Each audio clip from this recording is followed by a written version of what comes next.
શું તમને પૂરતી ઊંઘ કર્યા પછી થાક લાગવો, સાથે આળસ ચડવી, સાથે થોડું કામ કર્યા પછી સખત થાક લાગવો કે પછી કોઈ પણ કામમાં મન ન લાગવું, બેચેની લાગવી, સાથે ઘણી વખતે હાથ અને પગના તળિયામાં બળતરા થવી, સાથે ઘણી વખતે આપણે પૂરતો ખોરાક ખાઈએ છીએ છતાં પણ આપણે આખો દિવસ એનર્જી ન રહેવી અથવા તો નબળાઈનો અનુભવ થવો, આવી તમામ તકલીફો સતાવે છે તો જરૂરથી તમારામાં વિટામિન B12 ની ખામી હોઈ શકે છે.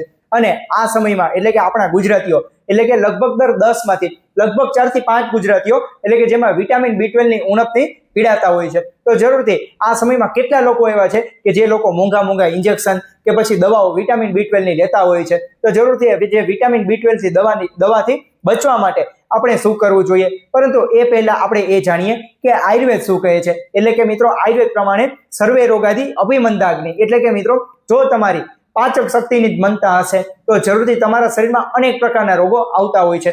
એટલે કે મિત્રો તમને જાણીને નવાઈ લાગે કે પાચક અગ્નિ અને વિટામિન B12 ને શું સંબંધ. તો જરૂરી મિત્રો કે જ્યારે તમારું પાચન નબળું પડે છે તો એ સમય દરમિયાન આપણા શરીરમાં રહેલા જ્યારે આપણું મુખ્ય અંગ એટલે કે આંતરડા, અને એ સમય દરમિયાન આપણું જે આંતરડામાં રહેલો જે ખોરાક છે કે જે તેમાંથી જે ખોરાકમાંથી મળતા મિનરલ્સ અને વિટામિન્સ છે તેમનું એબ્સોર્પ્શન તે બરાબર થતું નથી અને પરિણામે આપણા શરીરમાં વિટામિન B12 ની ઉણપ રહેતી હોય છે અથવા તો વિટામિન B12 નું બેલેન્સ રહેતું નથી અને પરિણામે આપણે વિટામિન B12 ની ખામી રહે છે અને પરિણામે આપણે આવી અનેક પ્રકારની સમસ્યાઓ અવારનવાર સતાવે છે.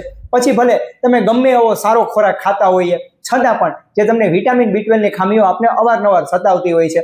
માટે મિત્રો આજના વિડીયોમાં આપણે એ પણ જાણીશું કે વિટામિન B12 ને દવા વગર વધારવા માટે આપણે શું કરવું જોઈએ તે પણ આજના વિડીયોમાં આપણે જરૂરથી જાણીશું. સાથે સાથે અગત્યની વાત એ પણ કરીએ કે લીધેલો ખોરાક આપણો નથી પરંતુ પચાવેલો ખોરાક જ આપણો છે. તો જરૂરથી મિત્રો કે જ્યારે આપણી જઠરાગ્નિ મંદ હોય અને એ સમય દરમિયાન આપણે ખોરાક ગ્રહણ કરીએ અને એ સમય દરમિયાન આપણે જે ખોરાકમાંથી મળતા જે વિટામિન્સ કે મિનરલ્સ અને એ સમય દરમિયાન ખાસ કરીને પ્રોટીન્સ અને અમુક એમિનો એસિડનું પ્રમાણ આપણા આંતરડામાં ઓછું શોષાય છે એટલે કે ઓછું એબ્સોર્પ્શન થાય છે અને પરિણામે આપણે જે ખોરાકમાંથી મળતા જે વિટામિન અને B12 અને સાથે મિનરલ્સ આવા અનેક પ્રકારના મિનરલ્સ આપણા શરીરમાં ઘટે છે. એટલે કે તેમ તો જી હા મિત્રો, તમે રોજના જીવનમાં એવી કઈ ભૂલ કરો છો કે જે વિટામિન B12 કે જે આપણા શરીરમાં ઘટે છે? તો જરૂરથી મિત્રો સૌથી પહેલા એટલે કે જંક ફૂડનું સેવન કરવું, સાથે બીજું એટલે કે બેઠાડું જીવન, સાથે ત્રીજું કે આ સમયમાં કેટલા લોકો એવા છે કે જે લોકોને એસિડિટીની ટીકડીઓ લેતા હોય છે, એસિડિટીની કેપ્સ્યુલ્સ લેતા હોય છે. તો જરૂરથી એ લોકો કે જે વિટામિન B12 એ લોકોમાં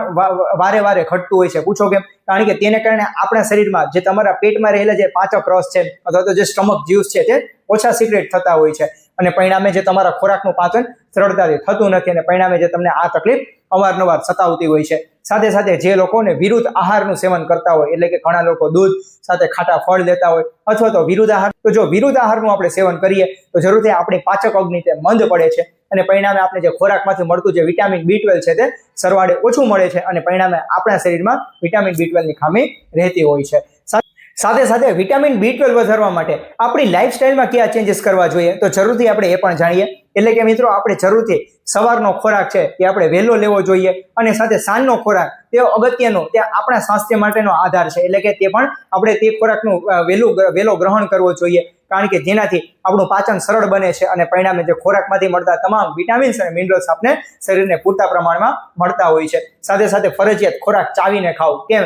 કારણ કે જ્યારે આપણો ખોરાક આપણે જ્યારે ચાવીને ખાઈએ છીએ અને જ્યારે તેમાં લાળ ભળે છે અને એ લાળ દ્વારમાં એવા અમુક પ્રકારના ઉત્સેચક સાથે પાચક રસ હોય છે કે જેથી કરીને આપણો જે ખોરાક છે ત્યાં જ 50% પચી જતો હોય છે અને પરિણામે તેમાંથી મળતા તમામ પ્રકારના વિટામિન્સ અને મિનરલ્સ આપણા શરીરને મળી રહેતા હોય છે.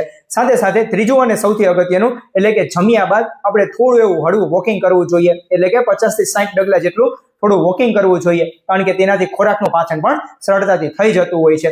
અને સાથે સાથે જમ્યા પહેલા આદુનો ટુકડો સાથે થોડું એવું લીંબુનો રસ અને સાથે થોડું એવું સિંધવ મીઠું તે થોડું મિક્સ કરી અને આપણે જમ્યાના 20-25 મિનિટ પહેલા આપણે તેમનું સેવન કરવું કારણ કે તેનાથી આપણા પાચક રસ છે તે ફટાફટ અને સારી રીતે તેમનો સ્ત્રાવ થાય છે અને પરિણામે આપણે ભૂખ તો ઉગાડે છે, સાથે સાથે તમારું પાચન પણ સરળ પણ બનાવી દેતું હોય છે. અને અગત્યની વાત એ કરીએ આ સમયમાં કેટલા લોકો એવા છે જેમને બેઠાડું જીવન રહેતું હોય, ઓફિસ વર્ક રહેતું હોય તો એ લોકો ખાસ કે એ લોકો રોજ સવારે ઉઠીને યોગા, પ્રાણાયામ કે પછી કપાલભાતિ આવી જે કસરતો અથવા તો નિયમિત સવારે ઉઠીને વોકિંગ કે જોગિંગ કરે તો જરૂરથી એ લોકો માટે સોનામાં સુગંધ બને, બસ એવું જ થયું. કારણ કે તે લોકોનું પાચન તંત્ર સારું રહે છે અને પરિણામે તે લોકોનું જે વિટામિન B12 છે તે પણ સારું અને બેલેન્સ રહેતું હોય છે.